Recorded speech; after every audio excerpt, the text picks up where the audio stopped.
नमस्कार, न्यूज के इकलौते फैमिली शो न्यूज की पाठशाला में आप सभी का बहुत स्वागत। मैं हूं सुशांत सिन्हा। ये वो पाठशाला जहां सबकी क्लास लगती है और हर चैप्टर इतने विस्तार से खुलता है कि आप उसके मास्टर होकर निकलते हैं और देश हित सर्वोपरि रहता है। बजट में आज आपको बताऊंगा कि नरेंद्र मोदी ने ऐसा क्या किया है कि इंडी गठबंधन भयंकर बौखला गया। आज नाम से लेकर किसान तक राहुल और कांग्रेस फिर कैसे रंगे हाथों पकड़े गए भ्रम फैलाते हुए। बिहार विधानसभा में झाल पीटकर कांग्रेस ने खुद राहुल गांधी की फजीहत कैसे करा दी, यह भी दिखाऊंगा। ट्रैक्टर क्या तोप बन गए, किसने दिखाई किसान आंदोलन की डरावनी तस्वीरें, आज वो चैप्टर भी होगा। और प्रेमानंद महाराज ने बड़े प्यार से राकेश टिकैत के बक्कल कैसे उतार दिए, यह भी दिखाऊंगा। इसके अलावा बात होगी यूपी की। सीएम योगी का नया गेम प्लान, आपस में भिड़ने वाले हैं क्या राहुल और अखिलेश उपचुनाव के पहले? राहुल की जयकारे से क्या अखिलेश यादव का दम घुटने लगा है? योगी का बुलडोजर आज फिर चला है बॉस, और बवालियों के होश कैसे ठिकाने लगाए गए हैं वो दिखाऊंगा। फिर बात होगी बंगाल की। सीए का विरोध और बांग्लादेशियों के लिए दरवाजे खोलने को तैयार है ममता। ऐसा क्यों? वोट बैंक के चक्कर में ममता का वो ऐलान जिसे खुद बांग्लादेश ने ठुकरा दिया। दुर्गा पूजा पंडालों पर ममता सरकार का वो फैसला जिससे हिंदू नाराज है बंगाल में, आज वो खबर भी दिखाऊंगा। और आखिर में बाढ़ बारिश का वो कहर जो रुकने का नाम नहीं ले रहा, उसकी तस्वीरें देश भर से। लेकिन सबसे पहले दिन भर की बड़ी खबरों का रिवीजन, उसके बाद पहला चैप्टर।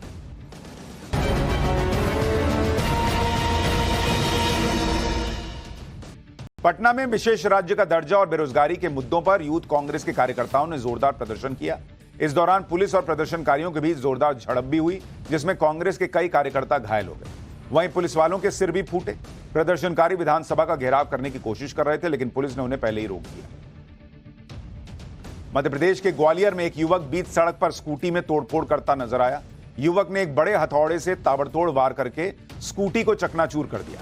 बताया जा रहा है कि इलेक्ट्रिक स्कूटी उसी युवक की थी। स्कूटी में आए दिन कोई ना कोई खराबी आ रही थी, लेकिन कंपनी में उसकी शिकायत नहीं सुनी जा रही थी। ऐसे में युवक ने शोरूम के सामने पहुंचकर अपनी स्कूटी को चकनाचूर कर दिया। मध्य प्रदेश के राजगढ़ में सत्संग के दौरान एक कथावाचक को स्टेज पर ही हार्ट अटैक आ गया। भजन सुनाते सुनाते कथावाचक पंडित गोपाल कृष्ण महाराज बेहोश होने लगे और इस दौरान भक्त उनके भजनों पर झूमते रहे। जब तक कोई कुछ समझ पाता, कथावाचक व्यास गद्दी पर ही उनकी मौत हो गई। महाराष्ट्र के ठाणे से पुलिस ने नाम बदलकर पाकिस्तान की यात्रा करने वाली एक महिला को गिरफ्तार किया है। 2 बेटियों की मां सनम खान के मुताबिक उसकी पाकिस्तान के रहने वाले बाबर से फेसबुक पर दोस्ती हुई, व्हाट्सएप पर मोहब्बत हुई और उसके बाद ऑनलाइन निकाह हुआ और फर्जी दस्तावेज से वीजा हासिल करके वो पाकिस्तान की यात्रा करने गई। हालांकि पुलिस को सनम की कहानी पर यकीन नहीं है और मामले की जांच की जा रही है। जम्मू कश्मीर के कुपवाड़ा में आतंकवादियों और सुरक्षा बलों के बीच मुठभेड़ हुई है, जिसमें एक आतंकी ढेर हुआ है, जबकि सेना का एक जवान शहीद हो गया। कुपवाड़ा के जंगलों में अभी भी आतंकियों की तलाश में सर्च ऑपरेशन जारी है। जुलाई में अब तक जम्मू कश्मीर में 8 आतंकी हमले हुए हैं, जिसमें सेना के 13 जवान शहीद हुए, जबकि सुरक्षा कर्मियों ने 12 आतंकियों को मार गिराया। तो ये हो गया दिन भर का रिवीजन। अब पाठशाला की पहली क्लास। बजट में मोदी ने ऐसा क्या कर दिया कि इंडी आज भयंकर बौखला गया। नाम से लेकर किसान तक राहुल और कांग्रेस फिर भ्रम फैलाते रंगे हाथ पकड़े गए। बिहार विधानसभा में झाल पीटकर कांग्रेस ने खुद राहुल गांधी की फजीहत करा दी। बजट को लेकर जो आरोप इंडी अलायंस लगा रहा है उसका वो सच जो अब तक आपको नहीं पता। ट्रैक्टर तोप बन गए हैं क्या? किसान आंदोलन की डरावनी तस्वीरें कौन दिखा रहा? और प्रेमानंद महाराज ने बड़े प्यार से राकेश टिकैत के बक्कल कैसे उतार दिए? सबसे पहले इसका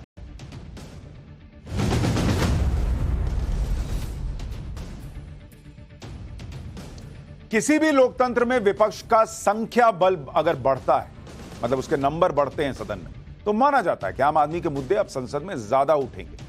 विपक्ष का काम ही यही है। लेकिन इस देश का दुर्भाग्य ही कह सकते हैं कि यहां का विपक्ष अपने बढ़े हुए संख्या बल यानी नंबर्स का इस्तेमाल सिर्फ और सिर्फ नरेंद्र मोदी के खिलाफ माहौल बनाने और हंगामा करने में इस्तेमाल करता दिख रहा है। और मुद्दा नहीं मिल रहा है तो आए बाएं साएं बोलकर हंगामा कर रहा है। कल के बजट ने तो लगता है सिर्फ विपक्ष के अरमान ही नहीं तोड़े, बल्कि उसे और डिरेल कर दिया है। विपक्ष क्या मुद्दा उठा रहा है या यूं कहिए कि किन विषयों को मुद्दा बना रहा है, कैसे भ्रम की पॉलिटिक्स चरम पर ले जा रहा है, यह देखकर समझ नहीं आता कि माथा पीटे की क्या करें। अब विपक्ष की हालत देखिए कि कल से आज तक में विपक्ष का फोकस ही क्लियर नहीं है बॉस। पहले इन्होंने कहा कि मोदी किसी को खुश नहीं कर पाएंगे, सरकार गिर जाएगी। अब कह रहे हैं मोदी ने तो सिर्फ 2 लोगों को खुश करके सरकार बचाई। पहले बोले मोदी ने बेकार बजट दिया देश को, फिर बोले कांग्रेस के मैनिफेस्टो से कॉपी करके बजट बनाया। तो फिर बेकार कैसे, यानी आपका मैनिफेस्टो बेकार था। कभी बोले दिल्ली में कांग्रेस बोली कि बिहार को सब दे दिया, और पटना में कांग्रेस बोल रही है कि बिहार को तो कुछ नहीं मिला। अरे मन तो बनाओ, दिल्ली में कुछ सब दे दिया और पटना में बोल रहे हो कि कुछ नहीं मिला। कभी बोल रहे हैं कि विपक्ष शासित राज्यों को कुछ नहीं दिया, कभी बोल रहे हैं कि विपक्ष शासित राज्यों का नाम नहीं लिया बजट में।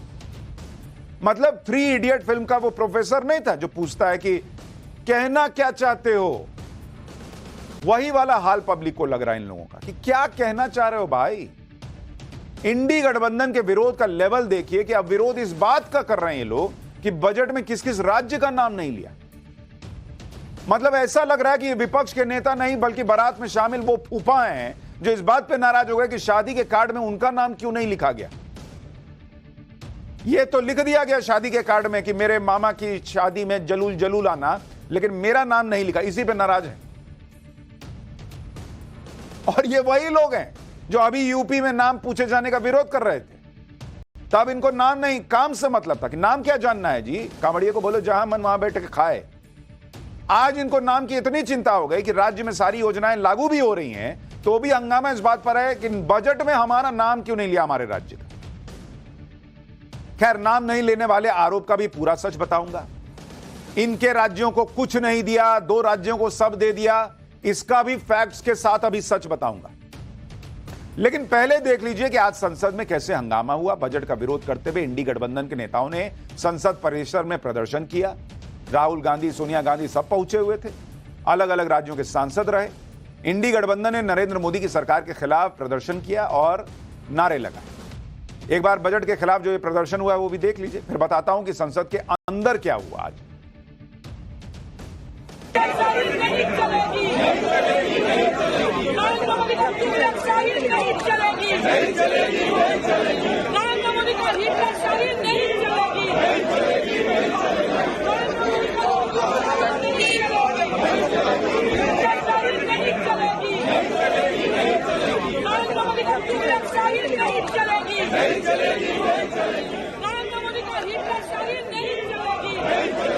समर्थन मूल्य किसान को न मिलकर के जो अलायंस पार्टनर जो सरकार बचा रहे हैं उन्हें समर्थन मूल्य सरकार दे रही है।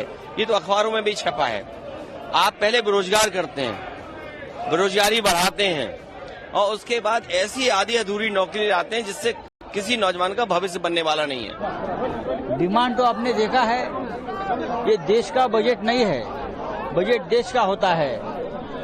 बजट सरकार बचाने के लिए नहीं होता है, कुर्सी बचाने के लिए नहीं। ये कमाल का बजट इजाद किया गया है जिसमें लगभग इस देश का हर वर्ग निराश हुआ है, मात्र 2 व्यक्तियों को छोड़ के, नीतीश कुमार और चंद्रबाबू नायडू। मैं पूछना चाहता हूं कि वो राज्य जिन्होंने अभूतपूर्व समर्थन भाजपा को दिया, अपने राज्यों की लगभग सारी सीटें दे दी, जैसे कि दिल्ली है, गुजरात है, उड़ीसा है, हिमाचल प्रदेश है, झारखंड, छत्तीसगढ़ है, मध्य प्रदेश है, इन राज्यों को क्या मिला इस बजट में? इन राज्यों को कुछ नहीं मिला।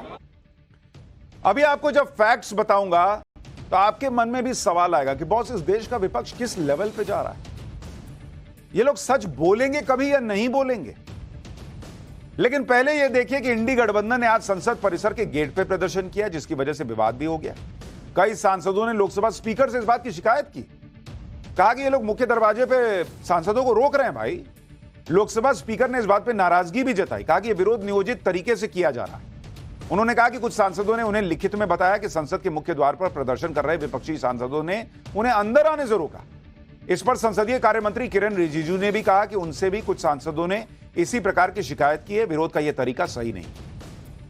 जो प्रश्नकाल जनता के मुद्दे उठाने का मौका होता है और जो विपक्ष जनता की आवाज माना जाता है, वही विपक्ष प्रश्नकाल में भी हंगामा करता रहा। बॉस, लोकसभा में विपक्ष ने प्रश्नकाल के दौरान नारेबाजी की, लोकसभा स्पीकर ने कहा कि प्रश्नकाल के दौरान न सत्ता पक्ष न विपक्ष किसी को बोलने की इजाजत नहीं होगी, सिर्फ प्रश्नकाल चलेगा, लेकिन हंगामा चलता रहा। राज्यसभा में भी आज बजट को लेकर इतना हंगामा हुआ और उसके बाद विपक्ष ने वॉकआउट कर दिया। लोकसभा में तरीका यह है कि वहां संख्या बल थोड़ा ज्यादा है तो वहां हंगामा करते रहो कंटिन्यूअसली, पीएम बोल रहे थे उस दौरान भी हुआ। राज्यसभा में संख्या बल थोड़ा कम है तो हंगामा करो और वॉकआउट कर जाओ। ये कौन सा सदन चल रहा है भाई, समझ ही भी नहीं आ रहा विपक्ष कर क्या रहा है। मल्लिकार्जुन खड़गे ने सरकार से आज सवाल किया, आरोप लगाया कि बजट में विपक्ष के राज्यों को कुछ नहीं दिया गया। बजट पर बोलते हुए मल्लिकार्जुन खड़गे ने वित्त मंत्री को माताजी तक कह दिया। भाई इस पर सभापति ने कहा कि आप माताजी कह रहे हैं, वो तो आपकी बेटी जैसी हैं।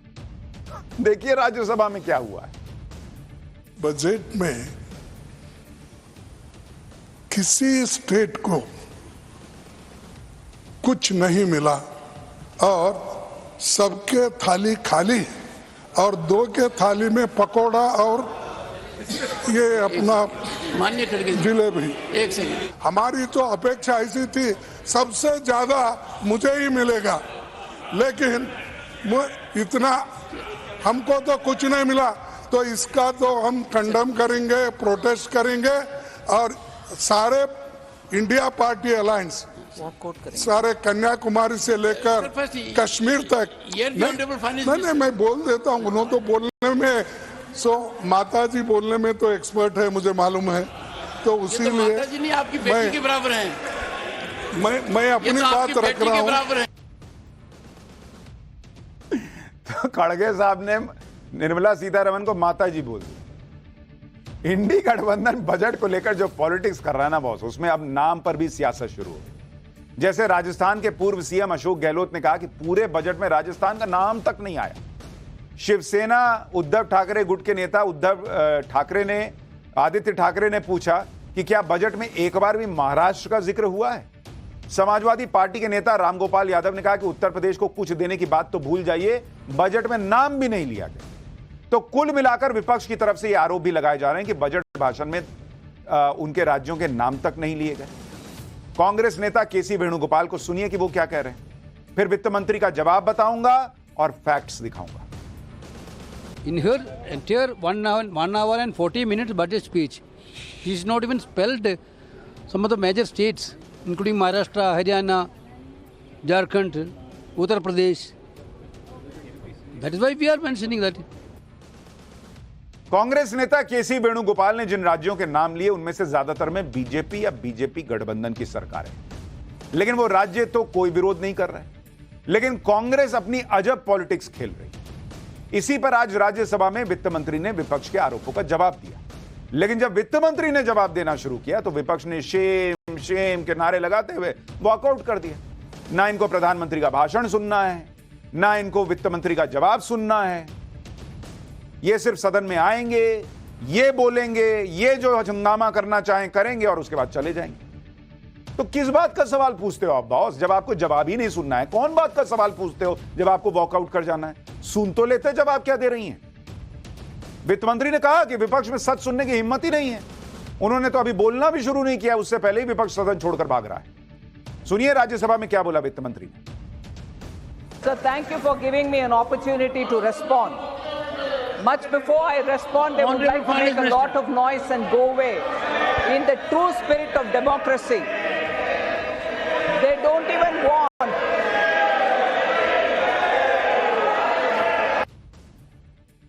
बजट भाषण में राज्यों के नाम न लेने के आरोप पर आज वित्त मंत्री निर्मला सीतारमण ने गुस्सा भी जाहिर किया और उन्होंने हैरानी भी जताई कि विपक्ष किस तरह का लॉजिक दे रहा है।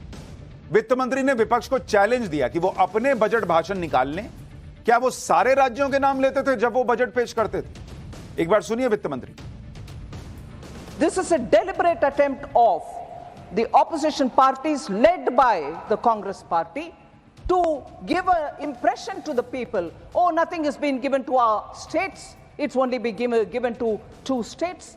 I would challenge the Congress party for all the budget speeches that they've delivered, that in each of the budget speeches, have they named every state of this country? This is an outrageous allegation. This is an outrageous allegation. वित्त मंत्री निर्मला सीतारमण ने विपक्ष को उदाहरण देकर भी समझाया वित्त मंत्री ने कहा कि हर बजट में आपको हर राज्य का नाम लेने का मौका नहीं मिलता। निर्मला सीतारमण ने कहा कि उदाहरण के लिए 1 फरवरी को वोट ऑफ अकाउंट बजट पेश किया गया था और फिर कल पूर्ण बजट पेश किया गया। इस दौरान उन्होंने कई राज्यों का नाम नहीं लिया। निर्मला सीतारमण ने महाराष्ट्र का उदाहरण दिया, कहा कि 1 फरवरी और कल के बजट में उन्होंने महाराष्ट्र का नाम नहीं लिया, जबकि पीएम मोदी के नेतृत्व में कैबिनेट ने महाराष्ट्र को लेकर एक बड़ा फैसला किया था कि महाराष्ट्र में वडावन में एक पोर्ट स्थापित किया जाए। क्या इस पर आप कहेंगे कि महाराष्ट्र को मैंने बजट में नजरअंदाज किया क्योंकि मैंने महाराष्ट्र का नाम नहीं लिया? 76,000 करोड़ रुपए के इस प्रोजेक्ट के लिए इस प्रोजेक्ट को दिए गए, जबकि महाराष्ट्र का नाम ना फरवरी के बजट में लिया गया ना कल के बजट में लिया गया। लेकिन इसका मतलब यह नहीं कि हमने महाराष्ट्र की अनदेखी कर दी। वित्त मंत्री ने बताया कि ऐसे कई राज्य हैं जहां हमने बड़े प्रोजेक्ट का ऐलान किया है। निर्मला सीतारमण ने विपक्ष से पूछा कि बजट में राज्यों का नाम नहीं लिया तो क्या इससे बजट में जो स्कीम लाई गई है वो उन राज्यों में लागू नहीं होगी क्या? मतलब ये वही हिसाब है कि अगर शादी के कार्ड में जितने रिश्तेदारों के नाम है सिर्फ वही इंपॉर्टेंट है, बाकी को रहने के लिए जगह, उनके लिए खाने पीने का इंतजाम या दूसरे इंतजाम नहीं किए गए हैं क्या? या वो परिवार का हिस्सा नहीं रह गया अगर कार्ड में नाम नहीं लिखा है तो? गजब हिसाब है। मतलब बजट के विरोध के नाम पर इंडी गठबंधन कुछ भी तर्क दे रहा है, कुछ भी। और वित्त मंत्री ने कहा कि कांग्रेस जनता को गुमराह करने के लिए जानबूझकर इस बात को बढ़ा चढ़ाकर कह रही है कि देखिए देखिए बजट में आपके राज्य का नाम नहीं है, आपको कुछ मिला नहीं। मोदी सरकार में मंत्री किरण रिजिजू ने भी कहा कि बुनियादी ढांचे को मजबूत करने के लिए जो 11 लाख करोड़ रुपए खर्च होंगे वो क्या सिर्फ 2 राज्यों पे खर्च होंगे क्या? एक बार किरण रिजिजू को सुनिए, फिर आपको बताता हूं बजट पर सवाल उठाकर टीएमसी कैसे फंस गई। बजट बहुत शानदार है और सबने स्वागत किया है, लेकिन ऑपोजिशन पार्टी ने मिसलीड करने का कोशिश किया है और कहते कि ये सिर्फ 2 राज्य के लिए बजट है। मान लो कि जो 11,111 करोड़ इंफ्रास्ट्रक्चर बनाने के लिए जो कैपिटल एक्सपेंडिचर का एलोकेशन हुआ है, क्या वो 1-2 राज्य के लिए, पूरा देश के लिए होता है? बजट पर पॉलिटिक्स का हाल देखकर आपके मन में भी यही सवाल आ रहा होगा कि क्या वाकई में बजट भाषण में जिन राज्यों का नाम नहीं लिया जाता उन्हें कुछ नहीं मिलता? और क्या कांग्रेस की यूपीए सरकार के दौरान बजट भाषण में हर राज्य का नाम लिया जाता था? हमने यूपीए सरकार के दौरान वित्त मंत्री के भाषणों की कॉपी को चेक किया और यह देखा कि क्या तब के वित्त मंत्री सब राज्यों का नाम लेते थे क्या? जैसे साल 2004 का बजट तब के वित्त मंत्री पी चिदम्बरम ने पेश किया था और उस बजट भाषण में छत्तीसगढ़, केरल, दिल्ली, गुजरात, राजस्थान, तमिलनाडु और आंध्र प्रदेश का नाम का जिक्र नहीं हुआ था। तो क्या यूपीए की सरकार ने इन राज्यों के लिए कुछ नहीं किया? साल 2005 के बजट भाषण में छत्तीसगढ़, हरियाणा, केरल, दिल्ली, उत्तराखंड, मध्य प्रदेश और महाराष्ट्र का नाम नहीं था। साल 2006 के बजट भाषण में हिमाचल प्रदेश, बिहार, छत्तीसगढ़, आंध्र प्रदेश और ओडिशा का नाम नहीं था। साल 2007 के बजट भाषण में हरियाणा, हिमाचल प्रदेश, महाराष्ट्र, झारखंड और छत्तीसगढ़ का नाम नहीं था। साल 2008 के बजट भाषण में झारखंड, छत्तीसगढ़, हिमाचल प्रदेश और मध्य प्रदेश का नाम नहीं था। साल 2009 के बजट में जो प्रणब मुखर्जी ने पेश किया था उनके भाषण में उत्तर प्रदेश, दिल्ली, बिहार, झारखंड, छत्तीसगढ़ का नाम नहीं था। साल 2010 में बजट भाषण में उत्तर प्रदेश, हिमाचल प्रदेश, राजस्थान, मध्य प्रदेश, महाराष्ट्र का नाम नहीं था। इसी तरह हर बजट भाषण में कई राज्यों के नाम नहीं होते जिनका जिक्र भाषण में नहीं होता। तो क्या मान लें कि यूपीए ने अपने बजट भाषण में इन राज्यों का नाम नहीं लिया तो इन राज्यों को साइड कर दिया था, इनकी अनदेखी कर दी थी, इन राज्यों में कोई योजना नहीं लागू हुई थी यूपीए के जमाने में? कैसी बात कर रहे हैं बॉस ये लोग? इनको सब पता है कि क्या होता है नहीं होता है, ये पब्लिक को गुमराह कर रहे हैं। और यही वजह है कि आज वित्त मंत्री ने कांग्रेस को चैलेंज दिया कि बॉस अपने समय का बजट भाषण उठाओ और देख लो। विपक्ष की नाम वाली पॉलिटिक्स का सच क्या है वो तो आपने देख लिया। बजट को लेकर जो एक और आरोप लगाया जा रहा है कि सारा पैसा बिहार और आंध्र प्रदेश को दे दिया, सारा पैसा बिहार और आंध्र प्रदेश को दे दिया। यह देश का बजट नहीं, बिहार और आंध्र प्रदेश का बजट बताया जा रहा है। इस आरोप की सच्चाई भी आपको बताता हूं और बेसिक सी बात अगर आप देखेंगे तो आपको समझ में आ जाएगा कि इनके आरोप में कितना बड़ा छेद है। अगर आप देखेंगे कुल बजट जो पेश किया गया, उस कुल बजट की राशि कितनी है? कल वित्त मंत्री ने जो बजट पेश किया वो 48 लाख करोड़ से ज्यादा का है, 48 लाख करोड़ से ज्यादा का, 48.21 लाख करोड़ का बजट कल वित्त मंत्री ने पेश किया है। बजट भाषण में जो घोषणा है, जो बजट भाषण में बिहार का जिक्र हुआ और आंध्र प्रदेश का जिक्र हुआ, उसका सिर्फ ले रहा हूं। बिहार के लिए क्या बोला उन्होंने? बिहार के लिए कहा 59,000 करोड़, ठीक है। इसी तरह से आंध्र प्रदेश के लिए कहा 15,000 करोड़, ठीक है, मान लिया, ये उन्होंने कहा। इन दोनों को अगर आप जोड़ दीजिएगा तो ये टोटल बैठता है 74,000 करोड़। अब किसी को भी, ये तो बेसिक मैथ्स किसी को भी समझ में आएगा कि अगर 48 लाख करोड़ का बजट है और बजट भाषण में जो जिक्र किया गया है जिस पे लोग छाती पीट रहे हैं 74,000 करोड़ बैठता है, 74,000 करोड़, तो बॉस बाकी का 47 लाख करोड़ रुपया से ज्यादा की जो रकम है वो हवा में चली गई। अगर बिहार और आंध्र प्रदेश को खाली बजट का हिस्सा दे दिया गया है तो 48 लाख करोड़ क्या बिहार और आंध्र प्रदेश को गया हुआ दिख रहा है? ये जो टोटल आप देख रहे हैं बिहार और आंध्र प्रदेश का जो जिक्र हुआ है, ये कुल बजट का 1.53% है, 1%, 1.5% है। क्या बात कर रहे हैं? इन लोग को पता नहीं है सब? ये तो बेसिक सी बात, कोई भी कैलकुलेशन करेगा दिख जाएगा कि सब बिहार और आंध्र प्रदेश को मिला है। अच्छा, अब देखिए, ये तो बेसिक कैलकुलेशन बताया। अब आपको फैक्ट्स बताता हूं। बजट को लेकर इंडी गठबंधन का झूठ भी सीधे सीधे पकड़ा जा रहा है। आप इस बार के बजट आंकड़े देखिए, बजट में किस राज्य को कितने रुपए दिए गए हैं आप खुद देखिए। पिछली बार की तरह सबसे ज्यादा पैसा इस बार भी बजट में यूपी को दिया गया।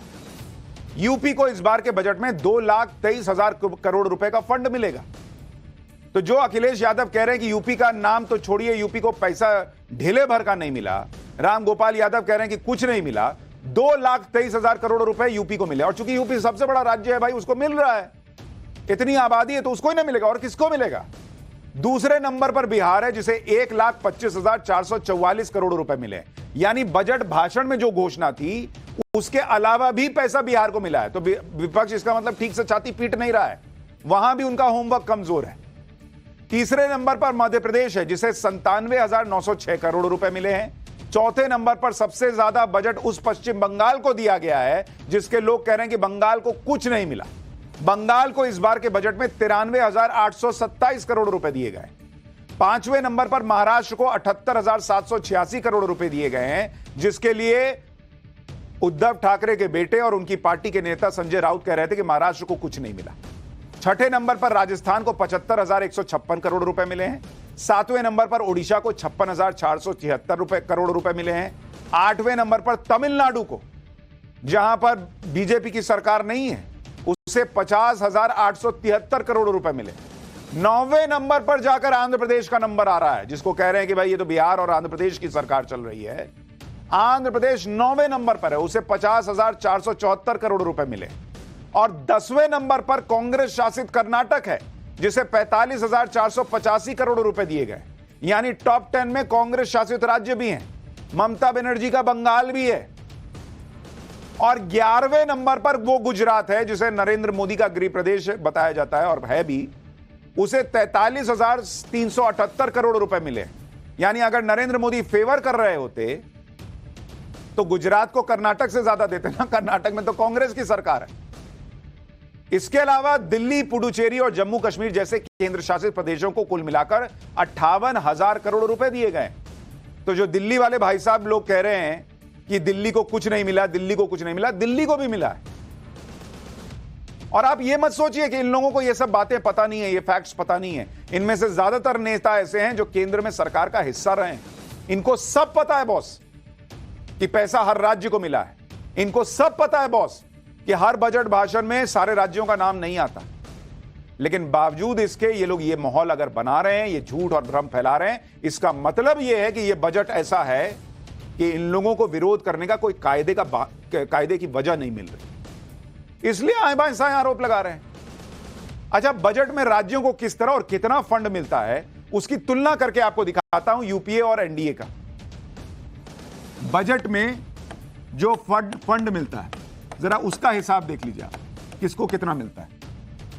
टॉप 5 अगर आप देखिएगा, टॉप 5 जो राज्य, अगर आप 2012 में देखिए जब यूपीए की सरकार थी, और 2024 में देखिए कि टॉप 5 में कौन से राज्य थे।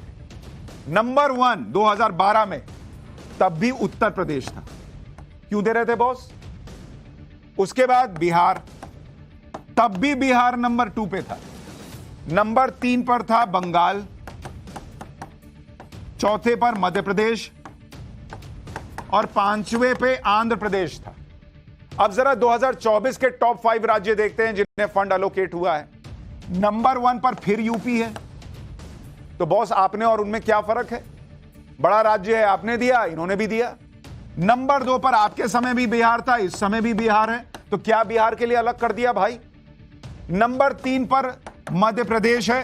पिछले बार मध्य प्रदेश उस समय 4 पे होता था। बंगाल 3 पे था, इस बार बंगाल 4 पे आ गया। ऐसा तो नहीं है कि टॉप 5 से बाहर हो गया।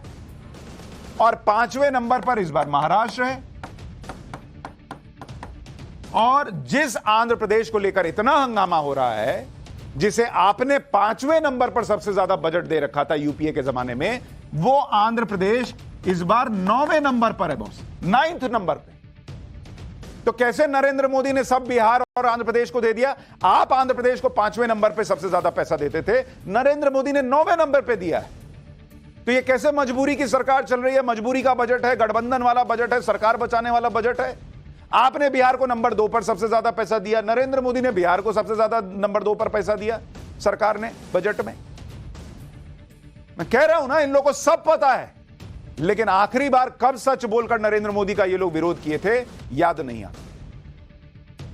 इन आंकड़ों से साफ है कि बजट को लेकर विपक्ष जो आरोप लगा रहा है उसमें कोई दम नहीं। इसलिए आज पीएम मोदी ने बजट पर हो रही राजनीति के बीच इशारों में विपक्ष को करारा जवाब दिया। पीएम मोदी ने सोशल मीडिया पर बताया कि कृषि हो या ग्रामीण विकास, इन्वेस्टमेंट हो या इंफ्रास्ट्रक्चर, सरकार ने बजट के जरिए देश के चौतरफा विकास को एक नई गति देने का प्रयास किया। देश भर के युवा साथियों के उज्जवल भविष्य के लिए हमारी सरकार पूरी तरह से प्रतिबद्ध है। इसकी स्पष्ट झलक कल के बजट में देखने को मिली। विकसित भारत के लक्ष्य में युवाओं की भागीदारी ज्यादा से ज्यादा हो, इसके लिए हम उन्हें अवसर देने में कोई कोर कसर नहीं छोड़ेंगे। विकसित भारत वाला बजट सबके लिए विकास सुनिश्चित करेगा, साथ ही यह भी तय करेगा कि विकास का फायदा गरीब से गरीब लोगों तक पहुंचे। यानी प्रधानमंत्री मोदी ये कह रहे हैं कि जो बजट उन्होंने पेश किया वो सबके कल्याण के लिए है, ये कोई 1 या 2 राज्य के लिए नहीं, देश के विकास के लिए। कांग्रेस कैसे झूठ और भ्रम की पॉलिटिक्स करती चली जा रही है, इसका एक और उदाहरण देखिए। बिहार में आज विधानसभा सत्र के लिए पहुंचे कांग्रेस विधायकों ने हाथ में मंजीरा बजाया, जिसे झाल भी कहते हैं। कांग्रेस ने इस बात का विरोध किया कि बजट में तो बिहार को कुछ मिला ही नहीं, जबकि बिहार के दम पर केंद्र की सरकार चल रही है। जबकि इंडी गठबंधन में शामिल कांग्रेस दिल्ली में आरोप लगा रही है कि बजट में सब कुछ बिहार को दे दिया। मतलब यहां दिल्ली में कांग्रेस कह रही है कि सब बिहार को दे दिया, बिहार में कांग्रेस कह रही है झाल बजा बजा के कि बिहार को कुछ नहीं मिला। अरे बॉस, क्या पॉलिटिक्स कर रहे हो आप लोग? या तो दिल्ली वाले झूठ बोल रहे हैं या बिहार वाले झूठ बोल रहे हैं। और इसी तरह की चीज आरजेडी भी कर रही है। बिहार में आज कांग्रेस विधायकों ने कैसे मंजीरा बजाया और क्या विरोध किया, देखिए जरा एक बार। बिहार को कुछो नहीं मिला, हो रामा विषय के दर्जा खत्म हो गया, हो रामा कुछो नहीं मिला। बिहार का जो डिमांड है, जो बिहार के मुख्यमंत्री का और जेडीयू का एक डिमांड था कि बिहार को विशेष राज्य का दर्जा और स्पेशल पैकेज मिलना चाहिए, तो उसमें उनको मिला क्या है? कहीं ना कहीं एक तरह से देखा जाए तो उनको मतलब एक तरह से एक झुंझुना और एक लॉलीपॉप देके उनको जो प्रधानमंत्री जी के सर के ऊपर जो तलवार लटकी हुई है उसको फिलहाल टालने के लिए उनको वो दिया गया है। ना से क्या होगा? बिहार गरीब राज्य है, गरीबों यहाँ ज़्यादा है, गरीबी ज़्यादा है। यहाँ कौन चीज़ है? न कल है, न कारखाना, न फैक्ट्री है, यहाँ बालू और पानी है, और क्या है? इधर किसानों के मुद्दे पर इंडी गठबंधन का एक और झूठ आज सामने आ गया।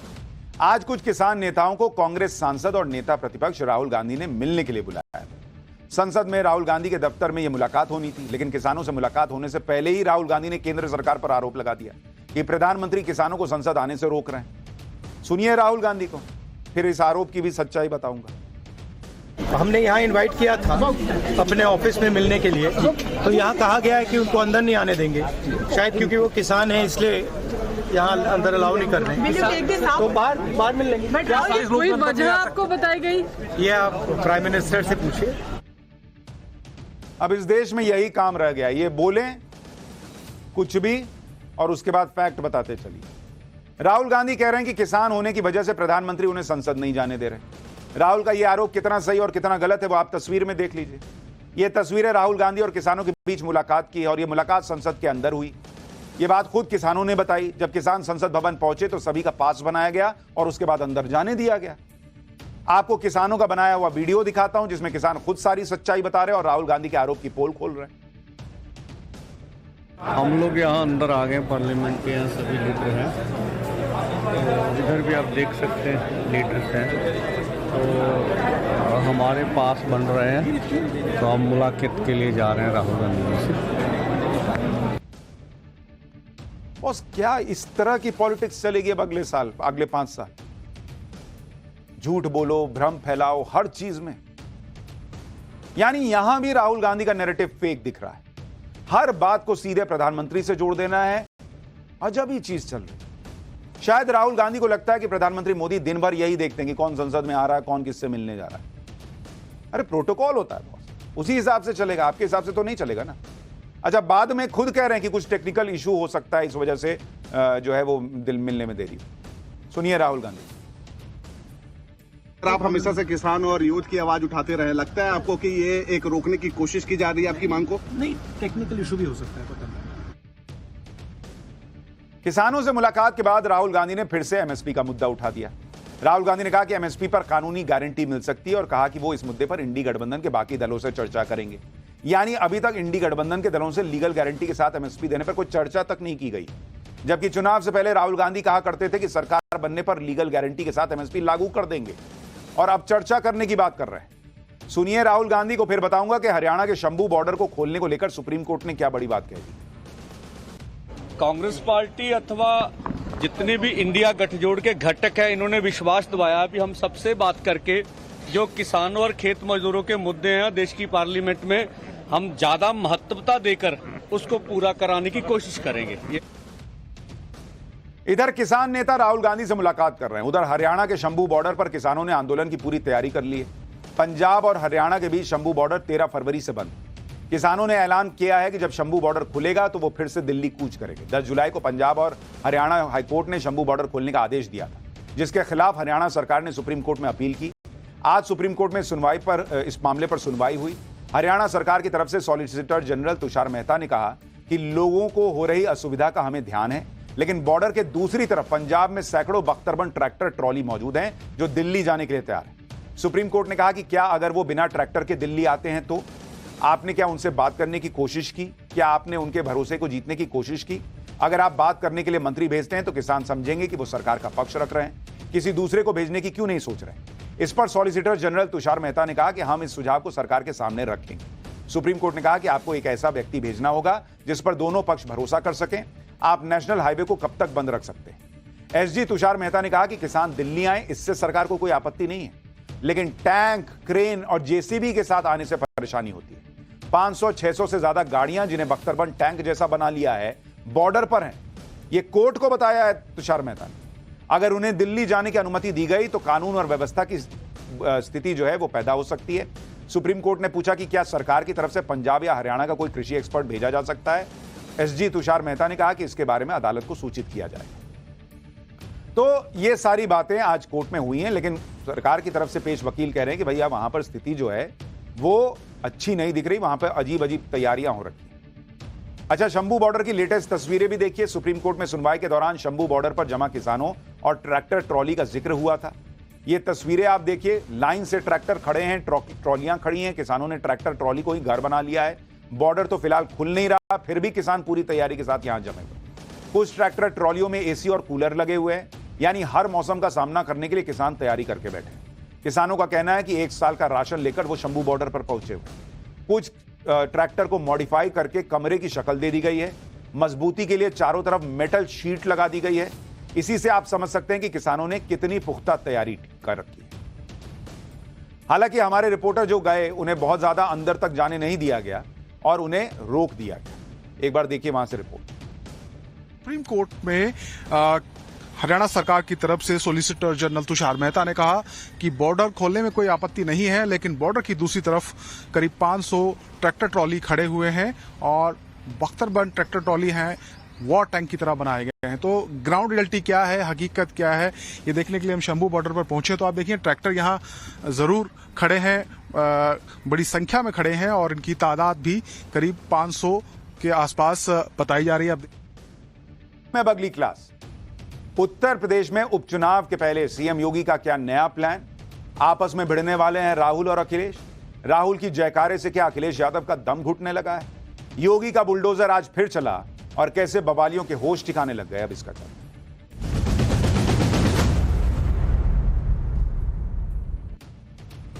उत्तर प्रदेश में अलग ही लेवल की राजनीति चल रही है। सीएम योगी ने लोकसभा चुनाव में जो कमियां थी वो दूर करना शुरू कर दिया और इसकी झलक 10 सीटों पर होने वाले उपचुनाव की तैयारियों में दिख रही है। दूसरी तरफ इंडी गठबंधन का अलग ही खेल चल रहा है। उपचुनाव में अखिलेश यादव के दांव से कांग्रेस हैरान परेशान दिख रही है। कांग्रेस को समझ नहीं आ रहा कि आखिर अखिलेश यादव के दिमाग में चल क्या रहा है। लोकसभा चुनाव में यूपी की 6 सीटें जीतने के बाद कांग्रेस हवा में उड़ रही है, लेकिन अखिलेश यादव के एक बयान ने कांग्रेस के गुब्बारे में छेद कर दिया। यानी उत्तर प्रदेश की राजनीति में आने वाले दिनों में कई बड़े उलटफेर दिखाई दे सकते हैं। योगी आदित्यनाथ लोकसभा चुनाव में मिले झटके के बाद पूरी तरह से तैयार हैं और दूसरी तरफ इंडी गठबंधन के लिए भी ये उपचुनाव किसी एग्जाम से कम नहीं। बीजेपी से लड़ने से पहले इंडी गठबंधन को आपसी खींचतान को तो खत्म करना होगा। आपको अखिलेश यादव और कांग्रेस में चल रही दिलचस्प लड़ाई के बारे में बताऊंगा, लेकिन पहले देखिए उपचुनाव में क्लीन स्वीप के लिए योगी आदित्यनाथ किस तरह खटाखट और फटाफट अंदाज में एक्शन ले रहे हैं।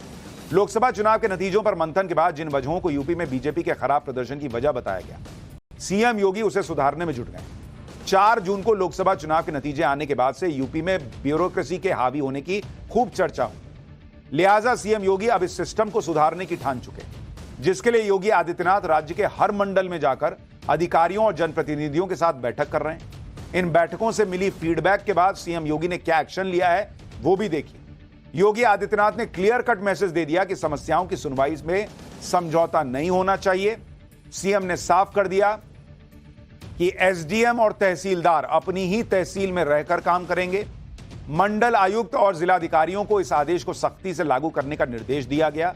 जिलाधिकारियों को 7 दिन के अंदर इसका सर्टिफिकेट देना होगा कि एसडीएम और तहसीलदार अपनी अपनी तहसीलों में रहकर काम कर रहे हैं। जांच के दौरान जो अधिकारी अपनी तहसील में नहीं मिलेगा उसके खिलाफ सख्त कार्रवाई की जाएगी। यानी लोकसभा चुनाव के दौरान जिन जिन मुद्दों को लेकर बीजेपी कार्यकर्ताओं में उदासीनता थी, नाराजगी थी, उन सबको दूर किया जा रहा है। उपचुनाव में बीजेपी नए जोश के साथ उतरेगी माना जा रहा है। बीजेपी उपचुनाव जीतकर 2027 के विधानसभा चुनाव के लिए पॉजिटिव मैसेज देना चाहती है। सुनिए अफसरशाही की को टाइट करने के लिए योगी आदित्यनाथ के एक्शन पर उनके मंत्री दानिश अंसारी ने क्या कहा है। फिर आपको माफिया मुक्त यूपी को लेकर योगी के एक्शन की तस्वीर और क्या अखिलेश यादव और राहुल गांधी के बीच तनातनी की खबरें हैं, इसके बारे में बताऊंगा। धरातल पे हम जनता के बीच में जाके काम करते हैं। उत्तर प्रदेश को एक ऐसा मुख्यमंत्री मिला है जो अलग अलग जनपदों में जाके जनपदों के विकास कार्य की समीक्षा स्वयं ले रहा है। जनता ने जिस उम्मीद से हमें चुना है, हम उस उम्मीद पर खरे उतरने के लिए ईमानदारी से काम कर रहे हैं। एक तरफ अफसरशाही को टाइट करने के लिए योगी एक्शन में है, दूसरी तरफ माफिया मुक्त यूपी का अभियान भी जारी है। यह तस्वीरी यूपी के बरेली की, जहां मुहर्रम के मौके पर बवाल करने के आरोपियों के अवैध निर्माण पर बुलडोजर एक्शन। इसी तरह बलिया में हत्या के आरोपी के अवैध निर्माण को भी बुलडोजर की मदद से ढहा दिया गया। एक तरफ अपराधियों के ऊपर बुलडोजर एक्शन हो रहा है, तो जो लोग कह रहे थे कि अरे लखनऊ में बुलडोजर रुक गया, योगी कमजोर पड़ गए, कोई बुलडोजर नहीं रुका है बॉस। जिन लोगों के पास कागज थे, जो पीड़ित थे, उन पर बुलडोजर रुक गया। जो लोग बवाली थे उनके वो घर पर चल गया। अच्छा, मुठभेड़ में अपराधियों की धरपकड़ भी हो रही है।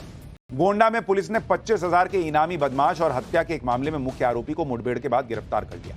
इस बदमाश पर अपने साथियों के साथ मिलकर समाजवादी पार्टी के एक नेता की हत्या करने का आरोप है। इसी तरह प्रतापगढ़ में भी पुलिस ने एक एनकाउंटर के बाद गैंगरेप के मुख्य आरोपी समेत 2 बदमाशों को गिरफ्तार किया। लोकसभा चुनाव की खामियों को दूर करने के लिए योगी आदित्यनाथ ताबड़तोड़ एक्शन ले रहे हैं। दूसरी तरफ यूपी में लोकसभा चुनाव के नतीजों से जोश में आई कांग्रेस और समाजवादी पार्टी के बीच अलग खींचतान चल रही है। कांग्रेस उपचुनाव में समाजवादी पार्टी से सीट बंटवारे में बराबरी का हिस्सा मांगने लगी, लेकिन हाल के दिनों में जिस तरह के बयान और तस्वीरें आ रही हैं, उससे तो यही लग रहा है कि दोनों पार्टियों के बीच राहुल और अखिलेश में बड़ा कौन वाली पॉलिटिक्स शुरू हो गई। लग रहा है कि यूपी में कांग्रेस को बराबरी का हिस्सा देना तो दूर, अब अखिलेश यादव ने राष्ट्रीय स्तर पर राहुल गांधी को टक्कर देने की तैयारी शुरू कर दी है। असल में अखिलेश को लगने लगा है कि वो दिल्ली से लखनऊ तक खाली हाथ रहे और सारी लाइमलाइट राहुल गांधी को मिल रही है। इसलिए अब अखिलेश यादव साफ साफ संदेश दे रहे हैं कि वो राहुल गांधी के पिछलग्गू नहीं है बॉस, बल्कि अपनी अलग लाइन खींच रहे हैं। क्योंकि भाई वो इस बार इंडिया अलायंस के स्टार हैं, यूपी में सबसे ज्यादा सीटें उन्होंने जीती हैं। लेकिन यहां तो एक पूरा इकोसिस्टम है जो राहुल गांधी के अलावा किसी को हीरो बनने देता नहीं है।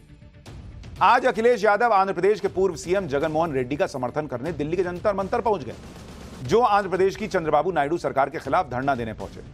इसी तरह कल दिल्ली में बजट को लेकर कांग्रेस की अगुवाई में इंडी गठबंधन की बैठक हुई, लेकिन अखिलेश यादव इस बैठक में शामिल नहीं हुए, ना ही उनका कोई प्रतिनिधि बैठक में पहुंचा। कुछ दिनों पहले अखिलेश यादव टीएमसी के इवेंट में शामिल होने कोलकाता पहुंच गए थे और उन्होंने ममता बनर्जी के साथ मिलकर को उखाड़ फेंकने की हुंकार भरी थी। और यह किसी से छुपा नहीं है कि बंगाल में ममता बनर्जी कांग्रेस को कोई तवज्जो नहीं देती। उससे पहले अखिलेश यादव समाजवादी पार्टी के सांसदों को लेकर मुंबई गए थे और लोकसभा चुनाव में जीत का शक्ति प्रदर्शन किया। महाराष्ट्र में जल्दी ही विधानसभा चुनाव होने और मुंबई में हुए इसी शक्ति प्रदर्शन में अयोध्या लोकसभा सीट से जीतने वाले समाजवादी पार्टी के सांसद अवधेश प्रसाद ने कह दिया था कि यूपी में होने वाले उपचुनाव में सभी सीटों पर समाजवादी पार्टी का कब्जा होगा और अखिलेश का डंका पूरे देश में बजेगा। आप सुनिए अवधेश प्रसाद को, फिर आपको बताऊंगा यूपी में कांग्रेस ने उपचुनाव में कितनी और कौन सी सीटों पर दावेदारी ठोकी। कुछ नहीं कर पाएंगे। दुनिया की कोई ताकत, जितनी सीट खाली हुई है सब सीटों पर समाजवादी पार्टी का कब्जा होगा और माननीय अखिलेश यादव का डंका केवल उत्तर प्रदेश में नहीं सारे देश में बजेगा। सारे देश में राहुल का डंका बचेगा या अखिलेश यादव का? अब ये लड़ाई धीरे धीरे लग रहा है शुरू हो रही है। वो तो कह रहे हैं कि 10 की 10 सीट पे सपा जीतेगी। सपा जीतेगी मतलब सपा लड़ेगी, यानी कांग्रेस को एक भी सीट देने का मूड नहीं है इन लोगों का। यूपी में जिन 10 विधानसभा सीटों पर उपचुनाव होने हैं, कांग्रेस 5 पे दावेदारी ठोके बैठी है। इन सीटों पर 2022 में हुए विधानसभा चुनाव के नतीजों की बात करें तो करहल, मिल्कीपुर, कटेहरी, कुंदरकी और सीसामऊ, इन 5 सीटों पर समाजवादी पार्टी जीती, जबकि गाजियाबाद, सदर, खैर और फूलपुर 3 सीटें बीजेपी के खाते में गई थी। मझवा सीट संजय निषाद की निषाद पार्टी ने और मीरापुर सीट जयंत चौधरी की आरएलडी ने जीती थी, जो इस वक्त एनडीए के साथ थी।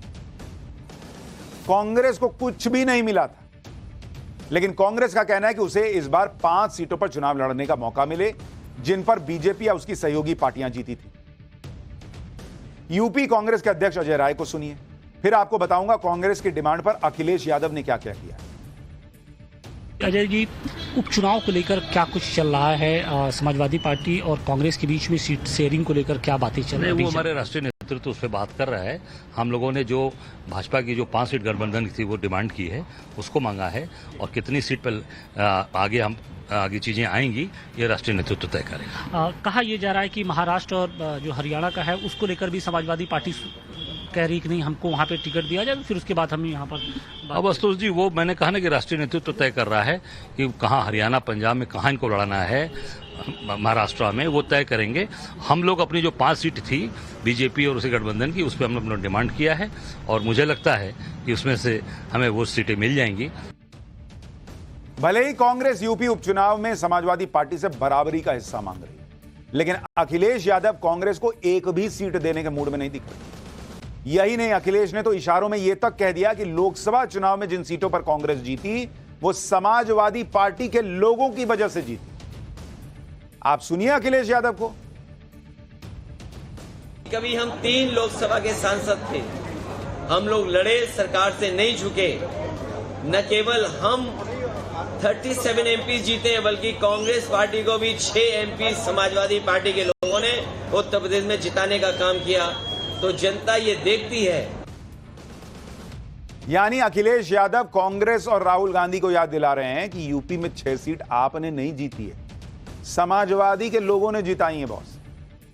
हालांकि यूपी में होने वाले उपचुनाव में समाजवादी पार्टी और कांग्रेस के बीच सीटों के बंटवारे को लेकर और भी चर्चाएं। कहा जा रहा है कि अखिलेश यादव ने कांग्रेस के सामने सीटों को लेकर एक कंडीशन रख दी है। समाजवादी पार्टी हरियाणा और महाराष्ट्र में चुनाव लड़ना चाहती है। इंडी गठबंधन के तहत समाजवादी पार्टी दोनों राज्यों में कुछ सीटें चाहती है। हरियाणा और महाराष्ट्र में सीट मिलने पर ही सपा उत्तर प्रदेश में कांग्रेस को सीट देने का मन बना सकती है। अगर हरियाणा महाराष्ट्र में सीट नहीं मिली तो यूपी में समाजवादी पार्टी और कांग्रेस में खटास आ सकती है। यानी कांग्रेस प्रेशर पॉलिटिक्स खेल तो रही है, लेकिन अखिलेश यादव भी पीछे नहीं। और ऐसा लगने लगा है कि अखिलेश यादव ये जो राहुल गांधी के जयकारे लग रहे हैं उससे थोड़ा परेशान से हो रहे हैं। वो दिखाना चाह रहे हैं कि मैं हूं बॉस इंडी गठबंधन का हीरो जिसने यूपी में कमाल किया। कहां पड़े हो चक्कर। और लगता है अखिलेश यादव को कांग्रेस के साथ संबंधों में आने वाली इस खटास का अंदाजा हो चुका है। इसलिए यूपी में उपचुनाव से पहले उन्हें अचानक माफिया अतीक अहमद की याद सताने लगी। हालांकि अखिलेश यादव ने अतीक अहमद का नाम तो नहीं लिया, लेकिन यूपी में हो रहे बुलडोजर एक्शन और माफिया अतीक के एनकाउंटर का जिक्र करते हुए योगी सरकार को निशाने पर लेने की कोशिश की। असल में यूपी की फूलपुर सीट पर भी उपचुनाव होना है, जिसे कभी माफिया अतीक अहमद का मजबूत गढ़ माना जाता था। माफिया अतीक अहमद साल 2004 में फूलपुर से समाजवादी पार्टी के टिकट पर लोकसभा का चुनाव जीता, लेकिन इस बार के लोकसभा चुनाव में समाजवादी पार्टी फूलपुर लोकसभा सीट हार गई। हालांकि फूलपुर उस विधानसभा सीट पर समाजवादी पार्टी के कैंडिडेट को बीजेपी कैंडिडेट पर बढ़त मिली थी, इसलिए अखिलेश यादव को लगता है कि अतीक का नाम लेने से फूलपुर सीट पर उनकी जीत पक्की हो सकती है। लेकिन ये संकेत साफ साफ दिख रहे हैं कि राहुल गांधी और अखिलेश यादव दोनों के बीच घर्षण होता लग रहा है। खैर, पाठशाला में अब अगली क्लास, सीएए का विरोध लेकिन बांग्लादेशियों के लिए दरवाजे खोलने को तैयार है ममता बनर्जी। क्यों भाई? वोट बैंक के चक्कर में ममता का वो ऐलान जिसे बांग्लादेश ने ही ठुकरा दिया, और दुर्गा पूजा पंडालों पर ममता सरकार का वो फैसला जिससे हिंदू नाराज है। अब जरा बंगाल से ये रिपोर्ट देखिए।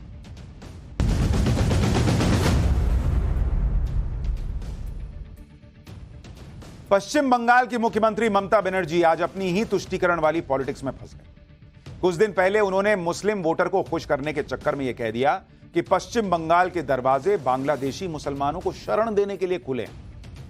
आप देखिए कि जो देने के लिए आए कानून सीए के खिलाफ हैं। हिंदुओं और सिखों को सुरक्षा देने वाले सीए और देश से घुसपैठियों को निकालने वाले एनआरसी जो आया भी नहीं उसका विरोध कर रही हैं। इन कानूनों के विरोध में कहती हैं कि खून बहा देंगे, लेकिन बंगाल में सीए एनआरसी लागू नहीं होने देंगे। वो ममता बनर्जी आज बांग्लादेशी मुसलमानों को बंगाल में बुलाने का खुला ऑफर दे रही हैं। ममता बनर्जी के सियासी पैंतरे से भले ही उनका वोटर खुश हो जाए, लेकिन बांग्लादेश की सरकार ने ही इस पर आपत्ति जता दी। बांग्लादेश के विदेश मंत्री ने तो यहां तक कह दिया कि ममता बनर्जी बांग्लादेश के लोगों में कंफ्यूजन फैला रही हैं और भारत सरकार को इस मामले को देखना चाहिए। ममता बनर्जी का यह बयान सिर्फ एक वोट बैंक वाली सियासी साजिश नहीं, बल्कि देश के लिए भी बहुत खतरनाक हो सकता है। इसके बारे में आगे विस्तार से बताऊंगा, लेकिन उससे पहले ममता बनर्जी का पूरा बयान दिखाता हूं। दरअसल कुछ दिन पहले बांग्लादेश में आरक्षण के विरोध में एक हिंसक आंदोलन हुआ, जिसमें 140 लोगों की मौत हो गई। इस पर ममता बनर्जी ने कोलकाता में रैली में कहा कि मैं बांग्लादेश के बारे में कुछ नहीं बोल सकती, क्योंकि वो दूसरा देश है। इस बारे में भारत सरकार बोलेगी, लेकिन अगर बांग्लादेश से असहाय लोग बंगाल का दरवाजा खटखटाते हैं तो हम उन्हें आश्रय देंगे। संयुक्त राष्ट्र का प्रस्ताव है कि अगर कोई मुसीबत में है तो पड़ोसी देश मदद कर सकता है। गजब की बात है। हिंदू पाकिस्तान में मुसीबत में है, सिख मुसीबत में है, वो कहीं और नहीं जा सकता भारत छोड़कर, तो सीए का विरोध होता है। लेकिन बांग्लादेश के लोगों के लिए दरवाजे खोले जा रहे हैं कि भाई अरे कोई मुसीबत में है, यूएन कहता है कि भाई मदद करनी चाहिए। एक तरफ ममता बनर्जी कह रही है कि बांग्लादेश के बारे में कुछ नहीं बोलेंगे, और उसके तुरंत बाद कहती हैं कि बांग्लादेशियों को शरण दे देंगे। दरअसल ममता बनर्जी का यह बयान पूरी तरह मुस्लिम वोटर को ध्यान में रखकर दिया गया लगता है, क्योंकि वो ना तो भारत सरकार की विदेश मंत्री हैं और ना ही विदेश मंत्रालय की कोई प्रवक्ता। वो सिर्फ एक राज्य की मुख्यमंत्री हैं और उन्हें इस तरह के संवेदनशील इंटरनेशनल मामलों में दखल देने का अधिकार नहीं है। वो नहीं खोल सकती बंगाल के दरवाजे भाई कि आओ आओ आ जाओ। इंडिया खोल सकता है, भारत खोल सकता है कि कौन आएगा भारत के बॉर्डर पार करके। ममता बनर्जी थोड़ी कर सकती है, उनको पता नहीं है क्या? सब पता है उनको। और इसलिए बांग्लादेश की सरकार ने ममता बनर्जी के बयान पर आपत्ति जता दी। बांग्लादेश के विदेश मंत्री हसन महमूद ने कहा कि पश्चिम बंगाल की मुख्यमंत्री ममता बनर्जी के प्रति पूरे सम्मान के साथ मैं कहना चाहूंगा कि हमारे उनके साथ बहुत अच्छे संबंध हैं, लेकिन उनकी टिप्पणियों ने भ्रम पैदा किया और इससे लोगों के गुमराह होने की गुंजाइश है। इसलिए हमने भारत सरकार को एक नोट दिया है। यानी जिस बांग्लादेश के अंदरूनी मामले में भारत सरकार दखल नहीं दे रही, उसमें ममता बनर्जी बांग्लादेश के मुसलमानों को भारत बुला रही है, बांग्लादेश के लोगों को भारत बुला रही है। वैसे ही आज की तारीख में पूरा बंगाल बांग्लादेश में आए शरणार्थियों की वजह से डेमोग्राफी के संकट से जूझ रहा है, ये आरोप लगते हैं। खुद बांग्लादेश से आए लाखों लोगों का अब तक भारत की जो आए हैं उनको भारत की नागरिकता नहीं मिली। ऐसे में ममता बनर्जी बांग्लादेशियों को बंगाल में क्यों बुला रही हैं भाई? ममता बनर्जी अच्छी तरह जानती हैं कि इस तरह वो किसी भी बांग्लादेशी को बंगाल में कानूनी तौर पर शरण नहीं दे सकती, क्योंकि यह मामला पूरी तरह भारत सरकार के विदेश मंत्रालय के अंदर आता है। और दूसरी बात, बांग्लादेशी मुसलमानों को बुलाने के लिए ममता बनर्जी जिस यूनाइटेड नेशन समझौते की बात कर रही उसमें भारत शामिल ही नहीं है। दरअसल यूएन ने यूरोप के शरणार्थियों के लिए 1951 में एक प्रस्ताव पारित किया। इसे द रिफ्यूजी कन्वेंशन 1951 कहा जाता है। इसे 1954 में लागू किया गया। इस समझौते के तहत इंटरनेशनल लेवल पर शरणार्थियों की सुरक्षा और अधिकार दिए जाते हैं। 1967 में इसमें संशोधन करके दुनिया के 190 देशों में से 140 देशों ने इस पर साइन किए, लेकिन भारत ने इस समझौते पर साइन नहीं किए। इसलिए यूएन के प्रस्ताव के तहत भारत किसी को नागरिकता नहीं देता है।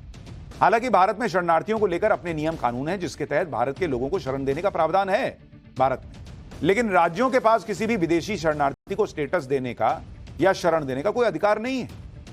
इसके बावजूद भी ममता बनर्जी अगर यह कहती हैं कि बांग्लादेशी पीड़ित यहां आ सकते हैं, तो भाई आरोप तो लगेंगे कि यह मुस्लिम वोट बैंक के लिए हो रहा है। एक तरफ ममता बनर्जी खुद को मुसलमानों का हितैषी साबित करने में लगी, लेकिन जैसे ही पाकिस्तान और दूसरे देशों से जान बचाकर आए हिंदुओं, सिखों, जैन, पारसी और ईसाइयों को नागरिकता देने की बात आती है तो वो भड़क जाती है। सीए और एनआरसी जैसे कानूनों का विरोध करने लगती है। लोकसभा चुनाव के दौरान अप्रैल में ममता बनर्जी ने कहा कि हम यूसीसी स्वीकार नहीं करेंगे, आप मुझे जेल में डाल सकते हैं, हम रॉयल बंगाल टाइगर की तरह हैं और देश के लिए खून बहाने को तैयार हैं। मई में एक चुनाव रैली में उन्होंने कहा कि सीए और एनआरसी एक साजिश है और इसे बंगाल में लागू नहीं होने देंगे। लेकिन जैसे ही मुसलमानों की बात आती है तो उनका हृदय पिघल जाता है। उनके लिए बांग्लादेश में जो पीड़ित हैं वो असहाय हो जाते हैं। ममता बनर्जी के इस सियासी बयान से देश के लिए किस तरह खतरा हो सकता है, आज आपको यह भी समझना चाहिए। दरअसल भारत के बॉर्डर बहुत पोरस इलाके हैं, यानी बॉर्डर पर ज्यादातर हिस्से में पहाड़, पानी और उबड़-खाबड़ रास्ते हैं। बॉर्डर की सुरक्षा करना बहुत बड़ी चुनौती है। अगर इन बॉर्डर से शरणार्थी बुलाए जाते हैं तो 3 सबसे बड़ी समस्याएं पैदा होंगी। वहां के रहने वाले लोगों के लोकल संसाधनों पर कब्जा होना शुरू होगा। हालांकि रोहिंग्या और बांग्लादेशी मुसलमानों की वजह से पूरा बंगाल ऑलरेडी संघर्ष कर रहा है, यह आरोप लगता है। इसके अलावा जनसंख्या बढ़ने से लॉ एंड ऑर्डर बिगड़ेगा और विदेश नीति, बॉर्डर सिक्योरिटी पर बड़ा प्रभाव पड़ेगा। बिना सोचे समझे शरणार्थियों को पनाह देने से किस तरह असर पड़ता है, इसे जर्मनी और तुर्की के उदाहरण से समझा जा सकता है। आईएमएफ की एक स्टडी के मुताबिक 2015 में बड़ी संख्या में शरणार्थी सीरिया, अफगानिस्तान और इराक से जर्मनी और यूरोप के देशों में पहुंचे। इन शरणार्थियों के आने से जर्मनी का सालाना खर्च 2 लाख करोड़ रुपए बढ़ गया। इसके अलावा जर्मनी की कानून व्यवस्था पर भी बुरा असर पड़ा। 2015-16 में जर्मनी में हिंसक अपराध 10% बढ़ गए। इन अपराधों में शरणार्थियों की भूमिका 90% बताई गई। इसके अलावा इसी दौरान तुर्की में शरणार्थियों के आने से हर साल अपराध के मामले 1.5 लाख बढ़ गए। आपको जानकर हैरानी होगी कि दुनिया के बड़े बड़े अमीर देश अपने यहां शरणार्थियों को घुसने नहीं देते। आपको कुछ देशों का उदाहरण देता हूं, जैसे चीन, जहां की आबादी करीब 142 करोड़ है, लेकिन वहां शरणार्थी कितने हैं? 526, 10 साल। जापान, आबादी है 12 करोड़, शरणार्थी कितने हैं? 16,150। साउथ कोरिया, आबादी है 5 करोड़, शरणार्थी हैं 16,112। भारत, कुल शरणार्थी हैं 4,05,000 और रजिस्टर्ड शरणार्थी हैं 2,13,000। और 2 लाख की तो खबर ही नहीं है, ऐसा कहा जाता है। सबसे बड़ी हैरानी तो आपको यह जानकर होगी कि अरब देशों में सीरिया और गाजा से गए लोगों को वीजा नहीं मिलता है। युद्ध की वजह से इन देशों से आने वाले लोग अरब देशों में श्रमिक अप्रवासियों के रूप में स्वीकार किए गए, लेकिन उन्हें शरणार्थी का दर्जा नहीं दिया गया। लेकिन हमारे यहां कुछ नेता वोट बैंक के चक्कर में शरण देने को तैयार है। तुष्टीकरण की राजनीति के चलते आज ममता सरकार ने एक ऐसा फैसला कर दिया जिससे हिंदुओं में बड़ा गुस्सा और नाराजगी। दरअसल नवरात्रों में पश्चिम बंगाल में बड़ी धूमधाम से दुर्गा पूजा पंडाल लगाए जाते हैं। यह हिंदुओं की आस्था और परंपरा का बहुत बड़ा पर्व है, लेकिन इसे लेकर ममता सरकार ने एक नया आदेश जारी कर दिया।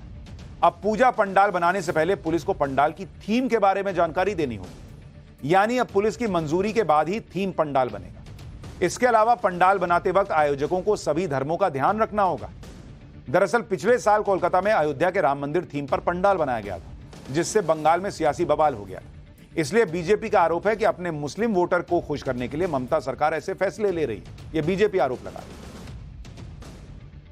लेकिन चीजें चल रही हैं, मामला चल रहा है।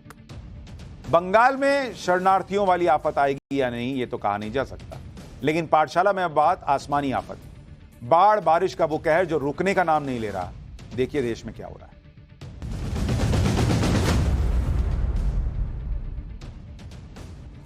इस बार मॉनसून में लगातार हो रही बारिश आफत बन गई। आधा हिंदुस्तान राहत देने वाली बारिश से बेहाल है। पहाड़ों पर लैंडस्लाइड का खतरा बरकरार है। मैदानों में उफनती नदियां जानलेवा बनी। समंदर में चल रही तेज हवाएं और लहरें डरा रही हैं। यूपी से लेकर गुजरात और मध्य प्रदेश तक हजारों गांव टापू बने हुए हैं। शहर शहर समंदर नजर आ रहा है। भारी बारिश के चलते देश में क्या हो रहा है उसकी कुछ तस्वीरें आपको दिखाता हूं। मौसम विभाग लगातार अलर्ट कर रहा है, प्रशासन मुस्तैद है, इसके बावजूद कुछ लोग लापरवाही की हदें पार कर रहे हैं। मध्य प्रदेश के दमोह की तस्वीर देखिए, जहां उफनते नाले को पार करने के चक्कर में 2 बाइक सवार उसमें बह गए। वो तो गनीमत रही कि थोड़ी दूर जाकर दोनों किनारे लग गए। जरा एक बार तस्वीर दिखाइए फुल फ्रेम, कैसे दोनों जो है वो फंस गए।